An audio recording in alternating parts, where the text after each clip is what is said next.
இந்த நடந்து முடிந்த தேர்தலில் திமுக 40-40 வெற்றி பெற்றிருக்கு. அப்படியான ஒரு நிலையில் வரக்கூடிய ஒரு இடைத்தேர்தல், அதில் அதிமுக பெரிய பின்னடைவை சந்தித்திருப்பதை மறைப்பதற்காக அது மாதிரி பண்றேன்னு நினைக்கிறீங்க? அது மட்டும் இல்லை, அவங்க இன்னும் ஃபெயிலியர் ஆகிடுவாங்கன்றது.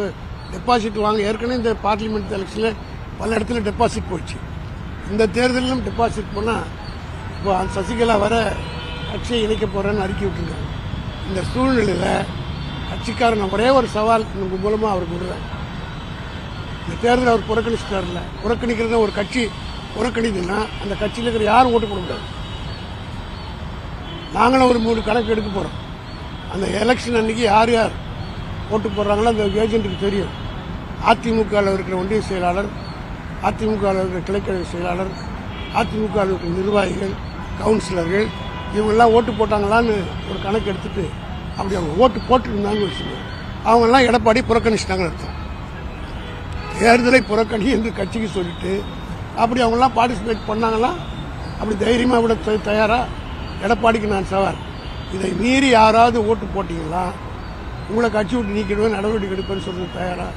செய்ய மாட்டாங்க. ஏதோ அவங்க ஒரு அண்டர்லைன் டீலிங் வைக்கலான்னு பாருங்க.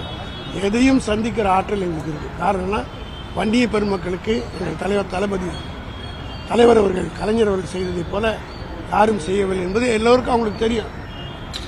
20% ஒதுக்கீடை கொடுத்ததே எங்கள் தலைவர் தான்.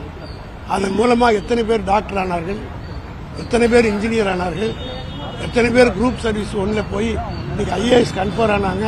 இதெல்லாம் அந்த மக்கள் நான் மறந்துடுவாங்களான்னு நான் ஒன்றை மட்டும் சொல்கிறேன். இந்த தேர்தலில் தளபதியினுடைய 1000 ரூபாய் கொடுத்ததனுடைய விளைவு அந்த தாய்மார்கள் எப்படி நன்றி உணர்வோடு வாக்களித்து வெற்றி பெற செய்தார்களோ அதே போல வன்னிய பெருமக்கள் இந்த ஆட்சியின் மூலமாக அந்த 20% தான் நாம் இவ்வளவு வளர்ச்சி பெற்றோம் என்பதை உணர்ந்து இந்த 1000 ராமதாசர்கள் சொன்னாலும் மனசாட்சி உள்ளவர்கள், நல்லவர்கள், இதயம் படித்த வன்னியர்கள் அத்தனை பேரும் திமுக கூட்டணிக்கு தான் வாக்களிப்பார்.